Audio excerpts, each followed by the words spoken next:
AC theory में RC series circuit, RL circuit series circuit, RLC series circuit के बारे में पढ़ेंगे, जिसमें सबसे पहले हम लोग पढ़ेंगे आरएल सीरीज सर्किट के बारे में। तो जो आरएल सीरीज सर्किट होता है, ऐसा एसी सीरीज सर्किट जिसमें केवल रेजिस्टेंस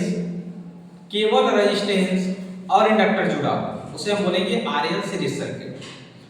यहाँ पे रेजिस्टेंस और इंडक्टर जोड़ा गया है, इसका सिंबल बनाया गया है। Vr इस रेजिस्टेंस का वोल्टेज ड्रॉप है और Vl इस इंडक्टर का वोल्टेज ड्रॉप है। V वोल्ट का एसी सप्लाई दिया गया है इसको, ये इसका सर्किट डायग्राम बनाया गया है और इधर इसका वेक्टर डायग्राम बनाया गया है। इस आरएल सीरीज सर्किट में धारा जो होती है, वोल्टेज को रेफरेंस मानते हैं तो धारा लैग करती है, 90 डिग्री से कम धारा लैग करती है। ये जो लाइन है, ये लाइन आपकी वोल्टेज की लाइन है और ये जो लाइन है परपेंडिकुलर, ये आपकी VL की लाइन है। जो L का वोल्टेज ड्रॉप है वो VL है और जो R का वोल्टेज ड्रॉप है वो VR है। ये आपकी जो लाइन है वो VR की लाइन है। तो पाइथागोरस प्रमेय आप लोगों ने पढ़ा होगा। पाइथागोरस प्रमेय समकोण त्रिभुज में लागू होता है। ये आपका VL है तो ये भी VL होगा, ये आपका VR की लाइन है तो ये भी VR की लाइन होगी। अगर हम इस त्रिभुज को लेते हैं तो ये इसका कर्ण है, ये इसका लंब है, ये इसका आधार है। तो कर्ण का स्क्वायर बराबर होता है लंब का स्क्वायर प्लस आधार का स्क्वायर। प्लस में आगे लिखो, चाहे 5 गुना 3 लिखो, चाहे 3 गुना 5, दोनों का रिजल्ट एक ही रहेगा। तो v स्क्वायर बराबर vn square plus vr square, या आप vr स्क्वायर को पहले लिख लो या vl स्क्वायर को बाद में लिखो, कोई दिक्कत नहीं है।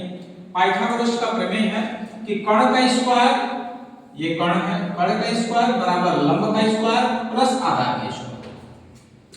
तो v स्क्वायर बराबर vl square plus vr square. अब जो आपका vl है, v बराबर होता है ir।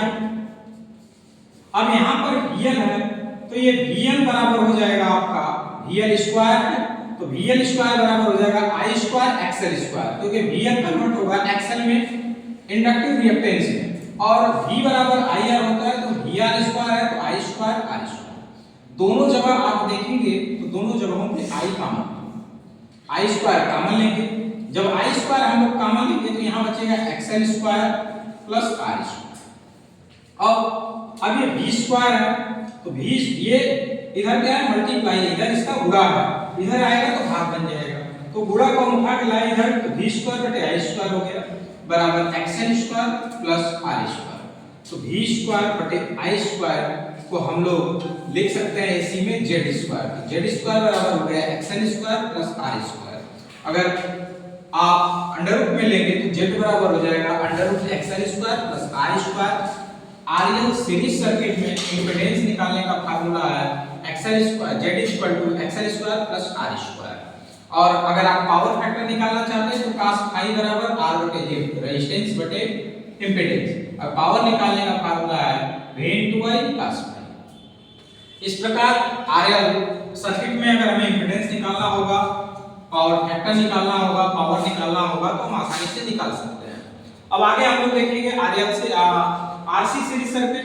आरसी सीरीज सर्किट में क्या होता है कि रेजिस्टेंस और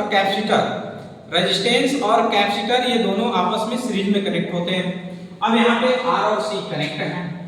R का वोल्टेज ड्रॉप VR और C का वोल्टेज ड्रॉप VC है। ठीक, ये इसका वेक्टर डायग्राम बनाया गया है। इसमें क्या होता है कि धारा लीड करती है किससे, वोल्टेज।